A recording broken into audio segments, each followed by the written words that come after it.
آج ہم انشاءاللہ اللہ سبحانہ وتعالی کے نام الرزاق پر بات کریں گے۔ الرزاق، بہت زیادہ رزق دینے والا۔ اللہ سبحانہ وتعالی رزاق ہے۔ وہ نہ صرف یہ کہ انسانوں کو بلکہ حیوانوں کو، جانوروں کو، پرندوں کو اور اپنی ساری مخلوق کو رزق عطا کرتا ہے، اور اس نے انہیں پیدا کرنے سے پہلے ان کے لیے رزق کا انتظام کر رکھا ہے، اور ان کی تقدیر میں لکھ رکھا ہے کہ کس کو کس چیز کی ضرورت ہے اور وہ کہاں سے پوری ہوگی۔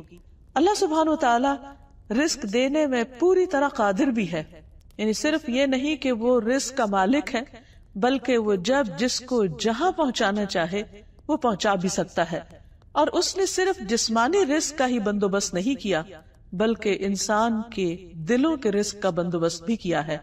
رزق عربی میں ہر اس چیز کو کہتے ہیں جو انسان کو فائدہ دیتی ہے، اسی لیے انسان کا رزق صرف اس کے کھانے پینے میں ہی نہیں بلکہ باقی ضروریات اس کی جو پوری ہوتی ہیں مختلف طریقوں سے، مثلا لباس ہے، رہنے کی جگہ ہے، سواری ہے، یہ تمام چیزیں بھی رزق میں شمار ہوتی ہیں۔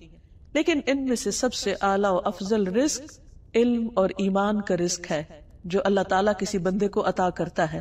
اور پھر غور و فکر کا، اللہم ارزقنی التفکر، اللہ مجھے تفکر کرنا سکھا، غور و فکر سکھا۔ پھر اسی طرح اللہ تعالیٰ نے بندوں کو جو ذہانت دی ہے، جو مختلف صلاحیتیں دی ہیں، جو قابلیتیں عطا کی ہیں، یہ سب بھی اللہ سبحانہ وتعالیٰ کا رزق ہے جس سے اس نے اپنے بندوں میں اپنی مرضی کے مطابق تقسیم کیا ہے۔ کسی کو ایک چیز میں اضافہ دیا اور کسی کو دوسری چیز میں، یہ اس کی اپنی تقسیم ہے اور اس کی حکمت بھی وہ خود ہی جانتا ہے۔ اور پھر جس کے لیے وہ چاہتا ہے کشادہ کرتا ہے اور جس کے لیے چاہتا ہے تنگ کرتا ہے۔ لیکن حقیقت یہ ہے کہ سارے رزق کی کنجیوں کا مالک وہ خود ہے۔ ان اللہ هو الرزاق ذو القوة المتین، بے شک اللہ ہی بے حد رزق دینے والا، طاقت والا اور نہایت مضبوط ہے۔ سارے خزانوں کا مالک ہے اور اس کے ساتھ ان سب خزانوں کی حفاظت کرنے والا بھی ہے، اور ان خزانوں تک اس کے بغیر کسی کو ایکسس بھی نہیں کہ کوئی اور اپنی مرضی سے اس میں کوئی تصرف کر سکے۔ تو اس نے ہر مخلوق کا رزق مقرر کیا ہے اور اس کے بعد وہ اس کو عطا بھی کرتا ہے، دیتا بھی ہے، اور اس کی پسند اور اس کی ضرورت کے مطابق۔ اسی لیے ہم دیکھتے ہیں کہ مختلف جانوروں کے اندر غذائی ضروریات مختلف ہیں، کچھ نباتات کھاتے ہیں، پودے وغیرہ، اور کچھ مختلف جانوروں کا شکار کرتے ہیں۔ یہ اللہ تعالیٰ کی اپنی تقسیم ہے اور اس نے مختلف طریقے سے بندوں کی اس ضرورت کو اور اپنی مخلوق کی ضرورت کو پورا کر دیا ہے۔ پھر اسی طرح یہ ہے کہ ہر ایک کا رزق مقرر بھی ہے۔ قرآن مجید میں آتا ہے وَكَأَيٍّ مِّن دَابَّةٍ لَا تَحْمِلُ رِزْقَهَا اللَّهُ يَرْزُقُهَا وَإِيَّاكُمْ وَهُوَ السَّمِيعُ الْعَلِيمُ۔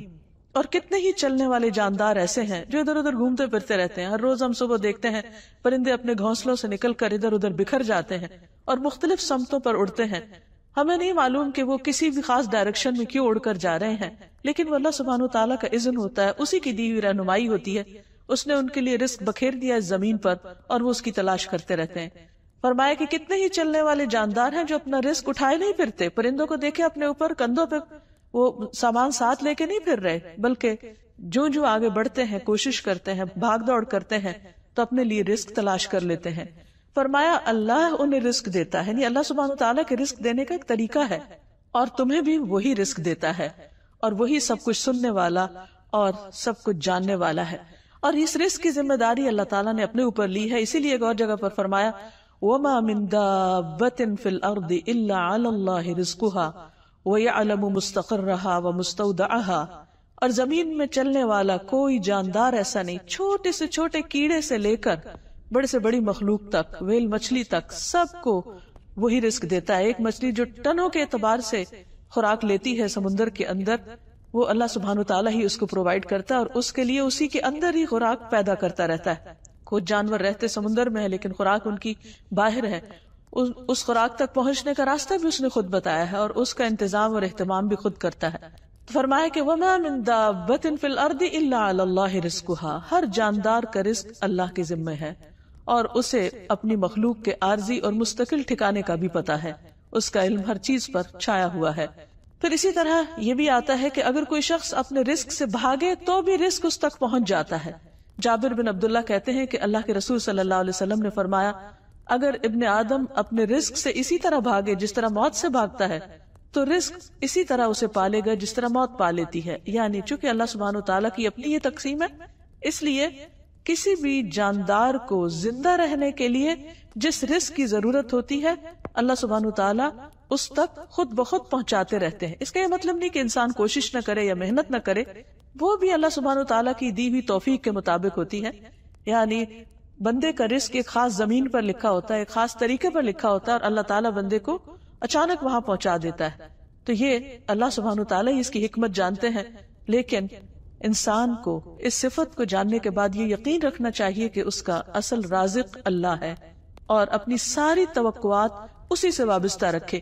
کیونکہ اگر وہ اللہ کو رازق سمجھے گا تو پھر اسی سے دعا کرے گا، پھر اسی کی عبادت کرے گا، پھر اس میں کسی اور کو شریک نہیں ٹھہرائے گا. اور اس طرح اس صفت پر ایمان لانے کا فائدہ یہ ہوگا کہ انسان شرک سے بچ جائے گا، کیونکہ شرک کے ہوتے ہوئے باقی تمام اعمال بیکار ہو جاتے ہیں. اسی طرح یہ ہے کہ رزق کا مکمل اختیار اللہ تعالیٰ کے پاس ہے. وہی چاہتا ہے تو بڑھا دیتا ہے، اور وہی چاہتا ہے تو گھٹا دیتا ہے، اور اس کی حکمت بھی وہ خود خوب جانتا ہے. فرمایا اللہ یبسط الرزق لمن یشاء ویقدر وفرحوا بالحیات الدنیا وما الحیات الدنیا فی الآخرۃ الا متاع. اللہ رزق فراخ کر دیتا ہے جس کے لیے چاہتا ہے، اور تنگ کر دیتا ہے، اور وہ دنیا کی زندگی پر خوش ہو گئے. یعنی جب رزق کی بہتات ہو گئی تو وہ اس پر پھول گئے. حالانکہ دنیا کی زندگی آخرت کے مقابلے میں تھوڑے سامان کے سوا کچھ بھی نہیں. اور یہ ایک بہت بڑی حقیقت ہے جسے انسان کو سمجھنا چاہیے. مثلا انسان کی اس دنیا میں جتنی بھی ضروریات ہیں وہ بہت ہی محدود ہیں. اگرچہ انسان کی ہرس بڑی ہے لیکن ضروریات اس کی کم ہے. مثلا ایک انسان کو رہنے کے لیے زیادہ سے زیادہ بھی کتنا بڑا گھر چاہیے، زیادہ سے زیادہ بھی کتنا لباس چاہیے، زیادہ سے زیادہ اسے کھانے کے لیے کیا کچھ چاہیے. اس کے پاس ڈھیروں بھی کھانے کی چیزیں ہوں تو اس میں سے اگر انسان غور کرے تو کتنا کھا سکتا ہے، کیا کھا سکتا ہے. اگر وہ اس میں اسراف کرے گا تو وہ خود اس کے لیے بیماری کا سبب بنے گا. اسی طرح لباس ہے، اسی طرح گھر ہے، رہنے کے لیے، سونے کے لیے ایک سے زیادہ بستر استعمال نہیں کر سکتا، ایک وقت میں ایک ہی بستر پہ سو سکتا ہے. اسی طرح ایک وقت میں ایک ہی جگہ پر ہو سکتا ہے. لیکن اس کے مقابلے میں آخرت میں جہاں اللہ سبحانہ تعالیٰ رزق کی بہتات کر دیں گے، ہر نعمت کو کئی گنا زیادہ بڑھا کر دیں گے، وہاں انسان کی استعمال کی صلاحیت بھی بڑھا دیں گے کہ وہ جتنا بھی کھائے وہ بیمار نہیں ہوگا اور اس میں کمی بھی نہیں آئے گی.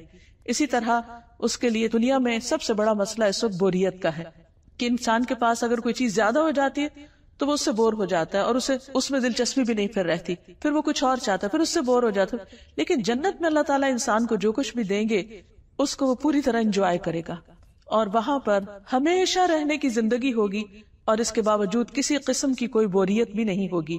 تو فرمایا کہ وہ لوگ دنیا کی زندگی پر خوش ہو گئے، یعنی صرف اسی پر خوش ہے کہ دنیا میں ان کے پاس زیادہ ہے، حالانکہ دنیا کی زندگی آخرت کے مقابلے میں تھوڑے سے سامان کے سوا کچھ بھی نہیں.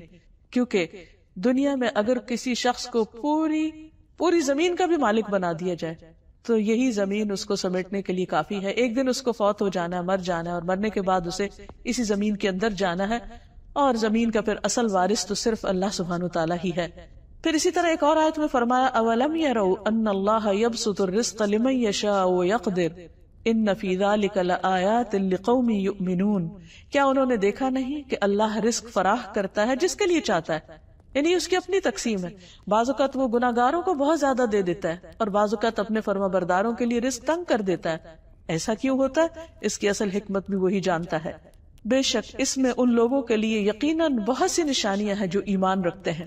یعنی بعض اوقات اللہ سبحانہ تعالیٰ کسی کو دیتا ہے اور وہ خوش ہو کر اللہ کی طرف رجوع کر لیتا ہے شکر ادا کرتے ہوئے، اور بعض اوقات کسی پہ تنگ کرتا ہے تو اس تنگی میں اللہ سبحانہ تعالیٰ کی طرف رجوع کرتا ہے. یہ اللہ ہی اس کی حکمت جانتا ہے کہ وہ کس کے ساتھ کیا معاملہ فرمائے.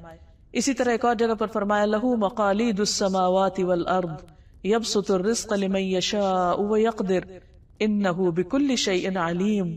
اسی کے پاس آسمانوں کی اور زمین کی کنجیاں، سارے خزانوں کا اصل مالک صرف وہ خود ہے. وہ رزق فراخ کرتا ہے جس کے لیے چاہتا ہے اور تنگ کر دیتا ہے، یعنی زیادہ کرنے کے بعد کم کر دیتا ہے، یا زیادہ دیتا ہی نہیں اور تنگ ہی رکھتا ہے جس کے لیے چاہتا ہے. بے شک وہ ہر چیز کو خوب جاننے والا ہے. اور انسان اس معاملے میں اللہ کے اختیار سے عموماً لا علم ہوتے ہیں اور وہ سمجھتے ہیں کہ یہ سب کچھ ان کے اپنے اختیار میں ہے اور جیسے وہ چاہیں گے ہوگا. حالانکہ بعض اوقات اچانک حالات تبدیل ہو جاتے ہیں اور ان کے پاس جن کے پاس کچھ نہیں ہوتا بہت کچھ کے مالک بن جاتے ہیں، اور اسی طرح وائس ورسا الٹ بھی ہوتا ہے۔ اللہ تعالیٰ فرماتے قل ان ربی یبسط الرزق لمن یشاء ویقدر ولکن اکثر الناس لا یعلمون، کہہ دیجئے بے شک میرا رب رزق فراخ کرتا ہے جس کے لیے چاہتا ہے اور تنگ کر دیتا ہے، لیکن اکثر لوگ علم نہیں رکھتے۔ تو اس بات کا علم ہونا اور اس پر یقین ہونا ہمارے ایمان کا حصہ ہے کہ یہ سب اختیارات دراصل اللہ تعالیٰ کے پاس ہے اور انسان کے حصے میں صرف کوشش آئی ہے۔ بعض اوقات ایسا ہوتا ہے کہ انسان سمجھتا ہے کہ شاید میں اللہ تعالیٰ کا فرما بردار بن جاؤں گا یا کچھ چیزوں کو چھوڑ دوں گا تو شاید میرے رزق میں تنگی ہو جائے گی۔ بعض اوقات وہ حلال رستہ اختیار کرنے سے گھبراتا ہے اور صرف حرام پر جمع رہتا ہے کہ شاید اسی سے ہی میرے لیے رزق کے دروازے کھلے رہیں گے، حالانکہ حقیقت یہ ہے کہ اللہ سبحانہ وتعالیٰ ہی اصل رزق کا مالک ہے۔ بندے کے لیے ضروری ہے کہ وہ حلال رستوں سے ہی اس رزق کو تلاش کرے، کیونکہ وہ اللہ نے اس کے لیے لکھا ہے، وہ اس کو مل کر رہے گا، وہ موت کی طرح اس کے پیچھے ہے، اسے ملے گا، صرف اس کی کوشش چاہیے۔ وہ چاہے تو اس دروازے سے داخل ہو جائے اور چاہے تو دوسرے دروازے سے۔ اس لیے جو صاحب ایمان ہے وہ حلال رستے سے اور صحیح دروازے سے ہی داخل ہوگا، تاکہ جو اس کے حصے میں آگے رکھا ہے وہ اسے جا کر پا لے، کیونکہ کوشش شرط ہے۔ پھر اسی طرح مشرکین مکہ کہتے تھے وَقَالُوا إِن نَتَّبِعِ الْهُدَى مَعَكَ نُتَخَطَّفْ مِنْ أَرْضِنَا أَوَلَمْ نُمَكِّنْ لَهُمْ حَرَمًا آمِنًا يُجْبَى إِلَيْهِ ثَمَرَاتُ كُلِّ شَيْءٍ رِزْقًا مِنْ لَدُنَّا وَلَكِنَّ أَكْثَرَهُمْ لَا يَعْلَمُونَ، اور انہوں نے کہا کہ اگر ہم تیرے ہمراہ اس ہدایت کی پیروی کریں تو زمین سے اچک لیے جائیں گے۔ یعنی بعض لوگ اللہ سبحانہ وتعالیٰ کے احکامات کو کیوں نہیں مانتے؟ وہ سمجھتے ہیں کہ اگر ہم نے خدا کی فرما برداری کی تو پھر لوگ ہم سے ناراض ہو جائیں گے اور ہمارے رزق میں کمی ہو جائے گی۔ یہ ایک بہت مسکنسیپشن ہے جو عام طور پر لوگوں کے اندر پایا جاتا ہے، اور بعض اوقات وہ رزق کے معاملے میں اللہ کی نافرمانی پر چلتے رہتے ہیں اور اللہ کے مقابلے میں بندوں کو خوش کرتے رہتے ہیں تاکہ ان کے رزق میں کمی نہ ہو۔ تو اللہ تعالیٰ نے اہل مکہ کو بھی یہی کہہ کے سمجھایا کہ یہ تمہارے اندر کس قسم کا خوف ہے کہ تم سمجھتے ہو کہ تم اگر شرک چھوڑ دو اور اس بت پرستی کو چھوڑ دو تو پھر لوگ یہاں آئیں گے نہیں کعبہ کے پاس، اور وہ جو تمہارے تجارت کا ذریعہ ہے، وہاں کمائی کا ذریعہ ہے، وہ ختم ہو جائے گا۔ فرمایا نہیں، ایسا نہیں ہوگا۔ تمہیں نہیں معلوم کہ یہ اس حرم کو امن والا کس نے بنایا، کہ یہاں تمہاری ساری تجارتی سرگرمیاں اور مال کا لین دین بہت امن و امان کے ساتھ ہو رہا ہے، جس کی طرف ہر چیز کے پھل کھینچ کر لائے جاتے ہیں، لوگ آتے ہیں اور ساتھ سامان تجارت بھی آتا ہے۔ یہ سب کس نے انتظام کیا؟ اس کعبہ کو کس نے امن کی جگہ بنایا کہ جس نے تمہارے لیے یہ پوری فضا ایسی رکھ دی کہ جس میں تمہاری اکنامک ایکٹیویٹی بہت سکون کے ساتھ ہو رہی ہے ہماری طرف سے روزی کے لیے، لیکن اکثر ان میں سے جانتے نہیں ہیں۔ یہ اللہ نے مکہ والوں کو جہاں کچھ بھی نہیں اگتا اور جہاں رزق کے بظاہر کوئی سامان نظر نہیں آتے، وہاں پر ایک ایسی زمین میں جہاں کوئی پھل نہیں اگتا دنیا بھر کے پھلوں کو لا کے وہاں جمع کر دیا۔ یہ کس نے تمہارے لیے یہ سارے اسباب مہیا کیے؟ پھر اسی طرح یہ ہے کہ انسان کو یہ یاد رکھنا چاہیے کہ اللہ کے سوا اور کوئی میرے رزق کا مالک نہیں۔ بعض اوقات انسان انسانوں پہ توقع رکھتا ہے کہ اگر فلاں انسان نہ ہوا تو شاید میں بھوکا مر جاؤں گا، حالانکہ اصل رازق اللہ تعالیٰ ہی ہے۔ اللہ تعالیٰ فرماتے ہیں اور اللہ نے تمہارے لیے خود تمہیں میں سے بیویاں بنائیں، تمہارے لیے تمہاری بیویوں سے بیٹے اور پوتے بنائے، تمہیں پاکیزہ چیزوں سے رزق دیا، تو کیا وہ باطل کو مانتے ہیں اور اللہ کی نعمت کا وہ انکار کرتے ہیں؟ اور وہ اللہ کے سوا ان کی عبادت کرتے ہیں جو نہ انہیں آسمانوں اور نہ زمین میں سے کچھ رزق دینے کے مالک ہیں اور نہ وہ طاقت رکھتے ہیں۔ جیسے مشرکین مکہ بتوں سے رزق مانگتے تھے اور ان کے سامنے اپنی حاجتیں رکھتے تھے، حالانکہ وہ تو کسی بھی رزق کے مالک نہیں تھے۔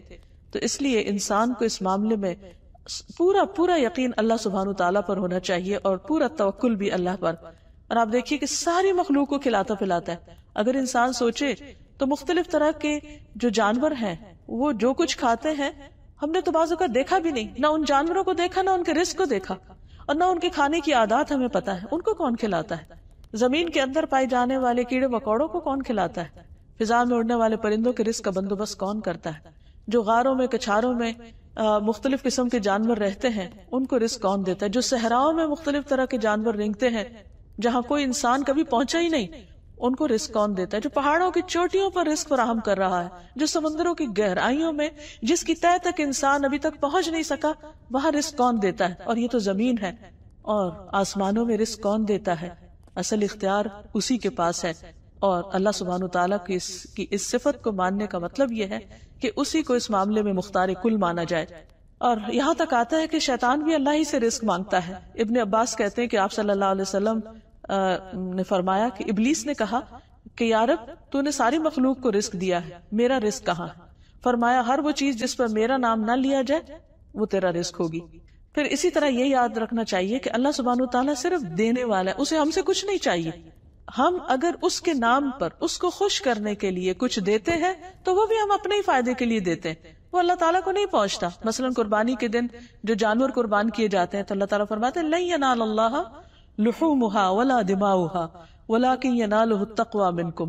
اللہ سبحانہ وتعالیٰ کو ان جانوروں کے نہ خون پہنچتے ہیں نہ گوشت، اللہ تعالیٰ نہ ان کا گوشت کھاتا ہے اور نہ اس خون کا اللہ تعالیٰ کو کوئی فائدہ ہے۔ جب تم ذبح کر کے وہ بہاتے اور اس کا گوشت کھاتے تو خود ہی نام اللہ کا لیا ہوتا ہے، صرف اللہ کو تمہارے دل کا تقوی چاہیے کہ اس دل میں اللہ کی محبت کتنی ہے۔ تو اس لیے جب انسان اللہ کے راستے میں بھی کچھ خرچ کرے تو یہ نہ سوچے کہ وہ اللہ پر احسان کر رہا ہے، وہ دراصل اپنے آپ پر ہی کر رہا ہے۔ ان احسنتم احسنتم لانفسکم، اگر تم نے اچھا کیا تو خود اپنے ہی فائدے کے لیے کیا۔ تو اللہ سبحانہ وتعالیٰ رزق دینے والا ہے، لینے والا نہیں۔ قرآن مجید میں اللہ تعالیٰ فرماتے ہیں وَأْمُرْ أَهْلَكَ بِالصَّلَاةِ وَاصْطَبِرْ عَلَيْهَا لَا نَسْأَلُكَ رِزْقًا نَحْنُ نَرْزُقُكَ وَالْعَاقِبَةُ لِلتَّقْوَى، اور اپنے گھر والوں کا نماز کا حکم دو اور اس پر خود بھی خوب پابند رہو، ہم تجھ سے کسی رزق کا مطالبہ نہیں کرتے۔ یعنی اللہ تعالیٰ یہ نہیں چاہتا کہ تم کما کے اللہ تعالیٰ کو دو، ہم ہی تجھے رزق دیں گے۔ اور اچھا انجام تقویٰ کا ہے کہ جس میں اللہ کا ڈر ہو انسان کے اندر، اور پھر انسان اس کی وجہ سے گناہوں سے بچتا رہے۔ پھر آپ دیکھیے کہ بعض اوقات انسان رزق پا کر اللہ سبحانہ تعالیٰ سے دور ہو جاتا ہے، تو اس سے بھی بچنے کی ضرورت ہے۔ اور بعض اوقات انسان اللہ کا رزق پا کر مغرور ہو جاتا ہے اور اللہ کے بندوں کو حقیر سمجھنے لگتا ہے، یا پھر اللہ کے دین پر چلنے والوں کا مذاق اڑانے لگتا ہے، جیسا کہ مکہ کے جو قریش تھے اور سردار تھے وہ غریب مسلمانوں کا مذاق اڑایا کرتے تھے، اور اس بنا پر وہ سوچتے تھے کہ چونکہ ہمارے پاس رزق زیادہ ہے تو اس لیے ہم سیدھے رستے پر ہیں، اور یہ ان کی ایک بہت بڑی بھول تھی۔ قرآن پاک میں اللہ تعالیٰ فرماتے ہیں زُيِّنَ لِلَّذِينَ كَفَرُوا الْحَيَاةُ الدُّنْيَا، کافروں کے لیے دنیا کی زندگی خوبصورت بنا دی گئی۔ وَيَسْخَرُونَ مِنَ الَّذِينَ آمَنُوا، اور وہ ایمان والوں کا مذاق اڑاتے ہیں کہ یہ اگر بہت اچھے ہوتے تو پھر اللہ ان کو بہت کچھ دیتا۔ وَالَّذِينَ اتَّقَوْا فَوْقَهُمْ يَوْمَ الْقِيَامَةِ، اور تقوی والے ان کے اوپر یعنی مذاق اڑانے والوں سے کہیں اونچے ہوں گے قیامت کے دن۔ وَاللَّهُ يَرْزُقُ مَن يَشَاءُ بِغَيْرِ حساب، اور اللہ جس کو چاہتا ہے بے حساب رزق دیتا ہے۔ تو بعض اوقات انسان اللہ سبحانہ وتعالیٰ کے رستے پر اس لیے نہیں آتا کہ شاید اس سے دنیا میں کچھ کم ہو جائے، حالانکہ انسان کو جو کچھ ملنا ہے وہ تو مل کے رہے گا ہی، لیکن اس کو ساتھ ساتھ یہ بھی یاد رکھنا چاہیے کہ دنیا کی زندگی ہی اصل زندگی نہیں، زندگی وہ ہے جو ہمیشہ کی زندگی ہے۔ تو جب انسان اللہ کی مرضی کے مطابق اس دنیا کی زندگی میں رہے گا تو اللہ تعالیٰ اس کے لیے آخرت کی زندگی خوشحال بنا دیں گے۔ اور تقوی ہی ہر نیک عمل کو حسن بخشتا ہے، اور انجام بھی تقوی والوں ہی کا اچھا ہے۔ اور جب انسان دنیا میں بھی اللہ کا تقوی اختیار کرتا ہے اور گناہوں کو چھوڑ دیتا ہے تو اللہ سبحانہ وتعالیٰ اسے وہاں سے دیتا ہے جہاں سے انسان سوچ بھی نہیں سکتا۔ اللہ تعالیٰ فرماتے ہیں وَمَن يَتَّقِ اللَّهَ، اور جو اللہ کا تقوی اختیار کرے گا يَجْعَل لَهُ مَخْرَجًا، اللہ اس کے لیے ہر مشکل سے نکلنے کا راستہ بنا دیں گے۔ وَيَرْزُقْهُ مِنْ حَيْثُ لَا يَحْتَسِبُ، اور اس کو وہاں سے رزق عطا کریں گے جہاں سے اس کا خیال بھی نہیں گیا ہوگا، اس کو گمان بھی نہیں ہوگا۔ یعنی جب انسان اللہ کے ڈر کی وجہ سے، اللہ کی ناراضگی کی وجہ سے حرام کو چھوڑ دیتا ہے یا اللہ کی نافرمانی کے کام چھوڑ دیتا ہے تو اللہ سبحانہ وتعالیٰ اس کے لیے مشکلات میں آسانی فرما دیتے ہیں، اور بعض اوقات انسان کی ضروریات اس طریقے پر پوری کر دیتے ہیں کہ انسان کے وہم و گمان میں بھی نہیں ہوتا۔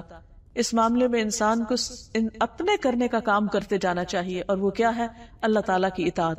فرمایا وَمَن يَتَوَكَّلْ عَلَى اللَّهِ فَهُوَ حَسْبُهُ، جو اللہ پہ بھروسہ کر لے گا یعنی اپنی کوشش کے بعد اللہ اس کو کافی ہو جائے گا۔ ان اللہ بالغ امرہ، بے شک اللہ اپنے کام کو پورا کر کے رہنے والا ہے۔ قد جعل اللہ لکل شیء قدرا، یقیناً اللہ نے ہر چیز کے لیے ایک اندازہ مقرر کیا ہے کہ کون سا کام کب اور کیسے اور کتنا ہونا چاہیے۔ پھر یہ کہ اللہ سبحانہ وتعالیٰ جتنا بھی خرچ کرتا ہے، جتنا بھی دیتا ہے، اس کے خزانوں میں کچھ بھی کمی نہیں ہوتی۔ اور یہ بھی یاد رہے کہ اللہ سبحانہ وتعالیٰ صرف اپنے فرما بردار بندوں کو ہی نہیں، نافرمانوں کو بھی دیتا ہے۔ جیسے قارون دنیا کا سب سے زیادہ امیر ترین انسان تھا، حالانکہ وہ اللہ سبحانہ وتعالیٰ کا بہت نافرمان تھا، لیکن انجام اس کا کیا ہوا وہ بھی سب کے سامنے ہے۔ اور حقیقت یہ ہے کہ جب انسان اللہ کی نافرمانی کرتا ہے اور نافرمانی کے باوجود اس کو زیادہ ملتا چلا جاتا ہے تو بعض اوقات اس کے اندر خود سری آ جاتی، سرکشی آ جاتی ہے، اور انسان سمجھتا ہے کہ وہ ان تمام چیزوں کا مالک خود ہے. لیکن حقیقت یہ ہے کہ یہ اللہ سبحانہ وتعالیٰ کی ایک آزمائش ہوتی ہے اس بندے کے لیے. اللہ تعالیٰ اس سے امتحان لے رہا ہوتا ہے کہ یہ کرتا کیا ہے، اور اس کی رسی اور دراز کرتا جاتا ہے پھر اچانک پکڑ لیتا ہے. لیکن اس کا یہ مطلب نہیں کہ رزق کا فراخ ہونا صرف آزمائش ہے اور اللہ تعالیٰ کی ناراضگی کی وجہ سے زیادہ رزق ملتا ہے، یا جو بندے اللہ کے نافرمان انہیں زیادہ رزق ملتا ہے. نہیں، اللہ سبحانہ وتعالیٰ رزق میں جس کو جتنا چاہے عطا کرے. حضرت عبد الرحمن بن عوف کے بارے میں آتا ہے کہ وہ کہتے ہیں کہ میں اینٹ بھی اٹھاتا ہوں تو زمین میرے لیے سونا اگلتی ہے. یعنی کوئی کام کاروبار ایسا نہیں کہ جس میں نے ہاتھ ڈالا ہو اور اس میں سے وافر مقدار میں مجھے رزق نہ ملا ہو. یہ اللہ کی تقسیم ہے. اور انہی کے ساتھ اور بہت سے صحابہ تھے، وہ بھی کام کرتے، وہ بھی تجارت کرتے، لیکن ان کو اتنا نہیں ملتا تھا. تو یہ اللہ تعالیٰ کی حکمت ہے کہ اللہ تعالیٰ کچھ بندوں کا رزق دوسروں کے ہاتھ میں رکھ دیتا ہے، اور وہ ان کے لیے ایک طرح سے امتحان ہوتا ہے کہ براہ راست ان کو دینے کی بجائے کسی اور کے ہاتھ میں دیتا اور ان سے ان کو دلواتا ہے. تو اصل میں تو ہے امتحان ہی، لیکن صاحب ایمان بندہ اس امتحان میں کامیاب ہو جاتا ہے کیونکہ وہ بخل نہیں کرتا، وہ صرف اپنی ذات کے لیے نہیں رکھتا بلکہ جہاں جس چیز کا حق ہو وہاں اس کو خرچ کرتا رہتا ہے. عمرو بن العاص کہتے ہیں کہ ایک مرتبہ نبی صلی اللہ علیہ وسلم نے میرے پاس پیغام بھیجا کہ اپنے کپڑے اور اسلحہ وغیرہ پہن کر آؤ. میں جس وقت حاضر ہوا تو آپ وضو فرما رہے تھے. آپ نے ایک مرتبہ مجھے اوپر سے نیچے تک دیکھا، پھر نظریں جھکا کے فرمایا کہ میرا ارادہ ہے کہ تمہیں ایک لشکر کا سردار بنا کر بھیجوں، اور اللہ تعالیٰ تمہیں صحیح سالم مال غنیمت کے ساتھ واپس لائے گا. میں تمہارے لیے مال کی اچھی رغبت رکھتا ہوں. میں نے عرض کیا یا رسول اللہ صلی اللہ علیہ وسلم، میں نے مال و دولت کی خاطر اسلام نہیں قبول کیا. یعنی آپ کا حکم سر آنکھوں پر، آپ جہاں چاہیں مجھے بھیجے، لیکن میری نیت میں ایسا کچھ نہیں کہ میں مال کے لیے جنگ کروں. میں نے دلی رغبت کے ساتھ اسلام قبول کیا ہے، اور اس مقصد کے لیے کیا ہے کہ مجھے آپ کا ساتھ حاصل ہو جائے، یعنی کہ آپ سے محبت ہے مجھے. تو آپ نے فرمایا نیک آدمی کے لیے اچھا مال کیا ہی خوب ہے کہ اگر ایمان کے ساتھ اور نیکی کے ساتھ مال ملے گا تو ایسا شخص دن رات خیر کے کاموں میں اسے خرچ کرتا رہے گا، اور وہ اس کے لیے درجات کی بلندی کا سبب بنے گا. جیسے کہ ایک اور روایت میں آتا ہے کہ ذہب اہل الدثور بالاجور، کہ مالدار لوگ اجر میں کہیں آگے بڑھ گئے. جب صحابہ نبی صلی اللہ علیہ وسلم کے پاس آئے اور انہوں نے کہا کہ یا رسول اللہ ہمیں بھی کوئی عمل بتائیے، کیونکہ جو کچھ ہم کرتے ہیں مالدار بھی وہی کرتے ہیں، لیکن وہ ہم سے آگے بڑھ جاتے ہیں کیونکہ وہ صدقہ خیرات بہت کرتے ہیں. تو اس پر آپ صلی اللہ علیہ وسلم نے ان کو کچھ تسبیحات بتائیں. پھر اسی طرح یہ ہے کہ کبھی مال کا زیادہ ہونا انسان کے لیے بہتر ہوتا ہے اور کبھی کمی ہونا بھی اس کے لیے بہتر ہوتا ہے، کیونکہ اس طرح انسان اللہ سبحانہ وتعالیٰ کی طرف لو لگائے رکھتا ہے. سورۃ الشورى میں آتا ہے وَلَوْ بَسَطَ اللَّهُ الرِّزْقَ لِعِبَادِهِ لَبَغَوْا فِي الْأَرْضِ وَلَكِنْ يُنَزِّلُ بِقَدَرٍ مَا يَشَاءُ إِنَّهُ بِعِبَادِهِ خَبِيرٌ بَصِيرٌ. اور اگر اللہ اپنے بندوں کے لیے رزق فراخ کر دیتا تو وہ زمین میں سرکش ہو جاتے. یعنی بہت سے لوگ جب ان کو زیادہ ملتا ہے تو نافرمانیاں کرنے لگتے ہیں، اللہ سے اور دور ہو جاتے ہیں، اللہ کے آگے رجوع نہیں کرتے، خشوع نہیں کرتے. لیکن وہ ایک اندازے کے ساتھ اتارتا ہے، یعنی اللہ کے لیے کچھ مشکل نہیں کہ ہر ایک کو وہ سب دے دے جو وہ بھی چاہتے ہیں. لیکن وہ ایسا کر سکنے کے باوجود ایسا نہیں کرتا کیونکہ یہ بندوں کے لیے نافرمانی میں اضافہ کر دیتا ہے. یقیناً وہ اپنے بندوں سے خوب باخبر ہے، اس کو پتا ہے کہ کون سا بندہ مال پا کر کرے گا کیا، وہ خوب دیکھنے والا ہے. پھر اسی طرح یہ ہے کہ اللہ سبحانہ وتعالی کافر و مشرک کو بھی نافرمانی کے باوجود رزق دیتا چلا جاتا ہے، اور یہ اللہ سبحانہ وتعالی کی کتنی بڑی عظمت ہے. آپ سوچئے کہ کسی انسان کو اگر ناراض کر دے تو وہ اپنی خیر اور فیض کو روک لیتا ہے، لیکن اللہ سبحانہ وتعالی کو بندے شرک کر کر کے بھی کیسے کیسے ناراض کرتے ہیں، لیکن اس کے باوجود وہ اتنا مہربان ہے کہ وہ بندوں کو دیتا ہی چلا جاتا ہے. ابو موسیٰ کہتے ہیں کہ نبی صلی اللہ علیہ وسلم نے فرمایا کوئی شخص تکلیف دینے والی بات سن کر اللہ سے زیادہ صبر کرنے والا نہیں کہ لوگ اس کے لیے بیٹا بتاتے ہیں اور وہ انہیں معاف کر دیتا ہے اور انہیں رزق دیتا ہے. یعنی جب اس کی طرف پلٹتے ہیں پھر بھی ان کی حاجات پوری کرتا ہے. تو بات یہ ہے کہ جب اللہ سبحانہ وتعالی ہمیں اپنے اسلام کی معرفت عطا کر دے، اس پر یقین دے دے، تو پھر ہمیں اس نام کے ساتھ اس کو پکارنا بھی چاہیے، کیونکہ اللہ تعالیٰ کو یہ پسند ہے کہ ہم اس کے مختلف ناموں کے ساتھ اس سے دعائیں کریں. وَلِلَّهِ الْأَسْمَاءُ الْحُسْنَى فَادْعُوهُ بِهَا، اللہ کے لیے ہیں اچھے اچھے نام، تم ان ناموں کے ساتھ اس کو پکارو. تو انسان جب رزق کے معاملے میں تنگی کا شکار ہو یا بعض اوقات مادی رزق تو بہت ہوتا ہے لیکن علم کی کمی ہوتی ہے، ایمان ڈاؤن فیل ہوتا ہے کہ ایمان کی کمی ہو رہی ہے، یا کسی بھی طرح دل کے اندر کوئی گھبراہٹ یا پریشانی ہوتی ہے، تو انسان اللہ سبحانہ وتعالیٰ کے اس نام کے ساتھ اللہ تعالیٰ کو خوب خوب پکارے کہ اللہ تو مجھ پر اپنا رزق اتار، یعنی اس کا اشارہ اس رزق سے جس بھی رزق کی کمی ہو۔ بعض اوقات انسان کو صحت اور عافیت چاہیے ہوتی ہے، بعض اوقات انسان کو قلب کی سکینت چاہیے، بعض اوقات خوشی چاہیے، کچھ بھی چاہیے، وہ سب رزق ہے اللہ کا، وہ جب چاہے دے سکتا ہے۔ تو اس لیے یا رزاق کہہ کر یا ویسے بھی اللہ سبحانہ وتعالیٰ کی صفت کو یاد کر کے انسان اللہ تعالیٰ سے مانگتا رہے، جیسے سورۃ المائدہ میں آتا ہے وَارْزُقْنَا وَأَنْتَ خَيْرُ الرَّازِقِينَ، اور تو ہمیں رزق عطا کر اور تو سب رزق دینے والوں سے بہتر رزق دینے والا ہے۔ اور ہم دیکھتے ہیں کہ اللہ کے نیک بندے اللہ سبحانہ وتعالیٰ سے ہی رزق مانگتے رہے، جیسے ابراہیم علیہ السلام، سورۃ البقرہ میں آتا ہے وَإِذْ قَالَ إِبْرَاهِيمُ رَبِّ اجْعَلْ هَذَا بَلَدًا آمِنًا وَارْزُقْ أَهْلَهُ مِنَ الثَّمَرَاتِ مَنْ آمَنَ مِنْهُمْ بِاللَّهِ وَالْيَوْمِ الْآخِرِ قَالَ وَمَنْ كَفَرَ فَأُمَتِّعُهُ قَلِيلًا ثُمَّ أَضْطَرُّهُ إِلَى عَذَابِ النَّارِ وَبِئْسَ الْمَصِيرُ۔ اور جب ابراہیم علیہ السلام نے کہا اے میرے رب اس جگہ کو ایک امن والا شہر بنا دے، یعنی مکہ کو، اور اس کے رہنے والوں کو پھلوں سے رزق دے۔ اب دیکھیے ابراہیم علیہ السلام کی دعا کہ انہوں نے یہ نہیں کہا کہ اچھا اس زمین پر تو کچھ اگتا نہیں تو پتہ نہیں مجھے مانگنا بھی چاہیے یا نہیں، انہوں نے اسباب کو نہیں دیکھا، اسباب مہیا کرنا تو اللہ کا کام ہے، انہوں نے بہترین چیز مانگی، کیونکہ انسان کی مادی غذاؤں میں سے سب سے بہترین غذا پھل ہے، کہ یا رب اس کے رہنے والوں کو پھلوں میں سے رزق دے، وہ کہاں سے آئیں گے یہ تجھے پتا ہے، ہم تو تجھ سے مانگتے ہیں۔ اور ساتھ ہی فرمایا جو ان میں سے اللہ اور یوم آخرت پر ایمان لائے، تو اللہ تعالیٰ نے فرمایا جس نے کفر کیا میں اسے بھی تھوڑا سا فائدہ دوں گا، کیونکہ وہ بھی میری ہی مخلوق ہے، لیکن وہ اس فائدہ ان کو صرف دنیا کی حد تک ہی ہوگا، پھر اسے آگ کے عذاب کی طرف بے بس کر دوں گا اور وہ لوٹنے کی بہت بری جگہ ہے۔ ایک اور جگہ پر بھی سورۃ ابراہیم میں ابراہیم علیہ السلام کی دعا آتی ہے ربنا انی اسکنت من ذریتی بواد غیر ذی زرع عند بیتک المحرم ربنا لیقیموا الصلاة فاجعل افئدة من الناس تہوی الیہم وارزقہم من الثمرات لعلہم یشکرون۔ اے ہمارے رب بے شک میں نے اپنی کچھ اولاد کو اس وادی میں آباد کیا جو کسی کھیتی والی نہیں، کچھ نہیں اگاتی، تیرے حرمت والے گھر کے پاس، اے ہمارے رب، تاکہ وہ نماز قائم کرے۔ پہلے ایمان اور عمل کا رزق مانگا، لوگوں کے دل ایسے کر دے کہ ان کی طرف مائل رہیں، یعنی میرے یہ بچے اور یہ اولاد جو یہاں ہوگی ان کے لیے لوگوں کے دلوں میں محبت پیدا کر دے تاکہ وہ ان پر مہربان ہو، اور انہیں پھلوں سے رزق عطا فرما تاکہ وہ شکر ادا کریں۔ اس سے بھی پتہ چلتا ہے کہ اللہ سبحانہ وتعالیٰ بندے کو جتنا بہترین رزق عطا کرے اتنا ہی زیادہ وہ اللہ کا شکر گزار بن جائے اور پورے یقین کے ساتھ اللہ تعالیٰ سے مانگتا رہے، کیونکہ اللہ سبحانہ وتعالیٰ ضرور عطا کرتا ہے۔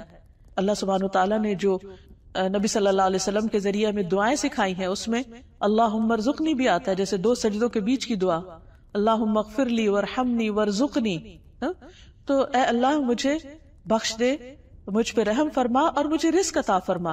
یعنی اللہ تعالیٰ کو یہ بات پسند ہے کہ بندہ اس سے رزق مانگے، اگرچہ اللہ سبحانہ وتعالیٰ بن مانگے بھی دیتا ہے لیکن مانگنا اس کو پسند ہے۔ تو اس نام کو یاد کر کے انسان اللہ سبحانہ وتعالیٰ کی صفت کو یاد کر کے اللہ تعالیٰ سے رزق مانگتا رہے۔ نبی صلی اللہ علیہ وسلم جو بھی شخص نیا مسلمان ہوتا اس کو یہ دعا سکھاتے اللہم اغفر لی وارحمنی واہدنی وارزقنی، کہ اے اللہ مجھے معاف کر دے، مجھ پر رحم فرما، مجھے ہدایت دے اور مجھے رزق دے۔ پھر اس کے ساتھ یہ کہ حلال رزق کی دعا کرنی چاہیے، اللہم انی اسألک علما نافعا ورزقا طیبا وعملا متقبلا، اے اللہ میں تجھ سے علم نافع، رزق حلال اور عمل مقبول کا سوال کرتا ہوں۔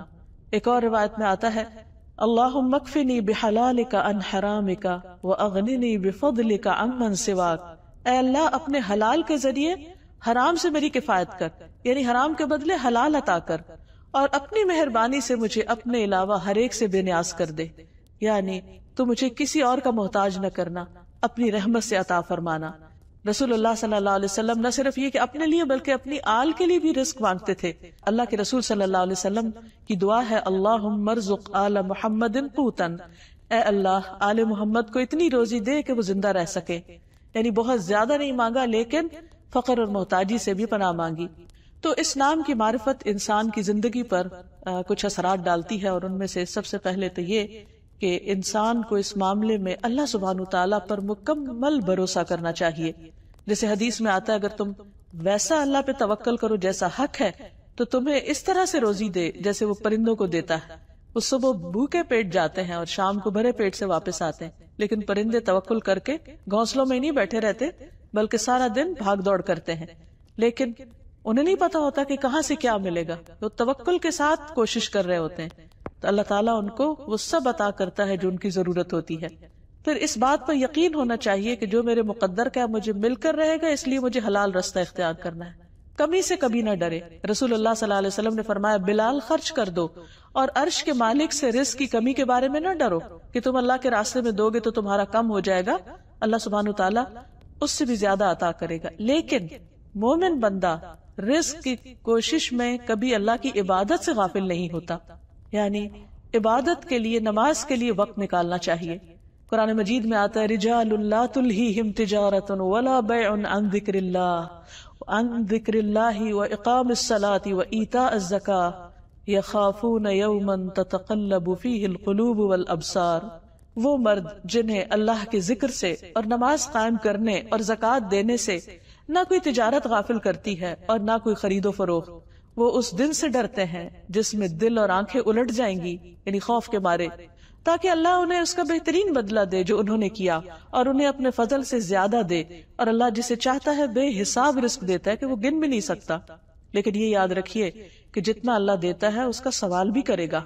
حدیث میں آتا ہے قیامت کے دن کسی شخص کے قدم اس وقت تک اپنی جگہ سے ہل نہ سکیں گے جب تک کہ اس سے اس کی عمر کے بارے میں سوال نہ ہو کہ اس نے اپنی زندگی کس کام میں لگائی، اپنے حاصل کیے ہوئے علم پر عمل کتنا کیا، مال کہاں سے آیا، کہاں خرچ کیا، اور اپنے جسم کو کن کاموں میں لگایا، کن چیزوں میں تھکتا رہا. پھر یہ ہے کہ انسان کو اللہ سبحانہ تعالیٰ کی تقدیر پر یقین کرتے ہوئے اور رزق کا مالک سمجھتے ہوئے، رزاق سمجھتے ہوئے رزق حلال کے لیے انسان کوشش کرتا رہے اور اس معاملے میں کمی کوتاہی نہ کرے، اور پھر جو حاصل ہو اس پر شکر گزار ہو اور اس میں اعتدال سے کام لے. اعتدال کا مطلب یہ کہ بیوی بچوں کا حق بھی پہچانے، اللہ کا حق بھی جانے، عبادت بھی کرے اور بندوں کا خیال بھی رکھے اور حلال حرام کا بھی خیال کرے، اور رزق کی فکر کی خاطر عبادت نہ چھوڑے کیونکہ یہ اللہ کی ناراضگی کا سبب بنتی ہے. ایک مرتبہ نبی صلی اللہ علیہ وسلم جمعے کا خطبہ دے رہے تھے کہ اتنے میں لوگوں نے کچھ آواز سنی. ان دنوں مدینہ میں قحط کا سا عالم تھا، تو باہر سے کچھ تجارتی قافلے آئے تو لوگ بے چین ہو گئے اور انہیں یہ ڈر ہوا کہ اگر ہم یہ خطبہ سنتے رہیں گے تو سارا مال بک جائے گا تو پھر ہمارا کیا بنے گا. تو انہوں نے خطبہ چھوڑا اور سارے باہر نکل گئے سوائے چند لوگوں کے. تو اللہ سبحانہ وتعالیٰ نے سورۃ الجمعہ نازل کی جس میں یہ آیات نازل فرمائی وَإِذَا رَأَوْا تِجَارَةً أَوْ لَهْوًا انفضوا إِلَيْهَا وَتَرَكُوكَ قَائِمًا قُلْ مَا عِندَ اللَّهِ خَيْرٌ مِّنَ اللَّهْوِ وَمِنَ التِّجَارَةِ وَاللَّهُ خَيْرُ الرَّازِقِينَ. اور جب وہ کوئی تجارت یا تماشا دیکھتے ہیں تو اٹھ کر اس طرف چلے جاتے ہیں اور تجھے کھڑا چھوڑ دیتے ہیں. آپ خطبہ دے رہے ہیں، نماز پڑھا رہے ہیں اور وہ نماز چھوڑ کے کچھ اور کام چلے گئے ہیں کھیل تماشے کی طرف. کہہ دیجئے جو اللہ کے پاس ہے وہ تماشے اور تجارت سے بہتر ہے اور اللہ سب رزق دینے والوں سے بہتر ہے. تو اس سے یہ پتہ چلتا ہے کہ انسان رزق کی تلاش میں اللہ سبحانہ تعالیٰ کو نہ بھولے اور کھیل تفریح کی خاطر اپنی نمازیں نہ چھوڑے. پھر اسی طرح یہ بھی یاد رہنا چاہیے کہ کچھ اسباب ایسے ہیں جو انسان کو رزق سے محروم کر دیتے ہیں، جس میں سب سے پہلے ناشکری رزق کی بربادی کا سبب بنتی ہے. پھر اسی طرح گن گن کے رکھنا اور اللہ کے راستے میں خرچ نہ کرنا، کیونکہ انسان یہ سمجھتا ہے کہ شاید وہ جمع کر کے رکھے گا تو اس کا رزق بڑھے گا، حالانکہ دینے سے بڑھتا ہے. اسی طرح ایک حدیث میں آتا ہے کہ اگر کوئی شخص یہ چاہتا ہے کہ اس کا رزق بڑھے تو اسے چاہیے کہ رشتہ داروں کے ساتھ صلہ رحمی کرے. پھر اسی طرح یہ ہے کہ انسان صدقہ خیرات خوب کرے، اور صدقہ خیرات جب قبول ہوگا تو اللہ سبحانہ وتعالیٰ دنیا میں بھی اس کو کئی طرح کی پریشانیوں اور آزمائشوں سے نجات دے گا، اور پھر آخرت میں بھی اس کے درجات بلند ہوں گے. اللہ سبحانہ وتعالیٰ اپنے متقی بندوں کی جو صفت بیان کرتا ہے وہ یہی کہ وَمِمَّا رَزَقْنَاهُمْ يُنْفِقُونَ، اس میں سے جو ہم انہیں رزق دیتے ہیں وہ خرچ کرتے ہیں، اور پھر خرچ کرنے والوں پر اللہ اور خرچ کرتا ہے اور کبھی بھی انسان اس بارے میں نہ ڈرے کہ اللہ کے راستے میں دینے سے وہ تنگ حال ہو جائے گا، بلکہ اس کے برعکس جب انسان اللہ کے راستے میں نہیں دیتا تو اس کا مال تلف ہو جاتا ہے۔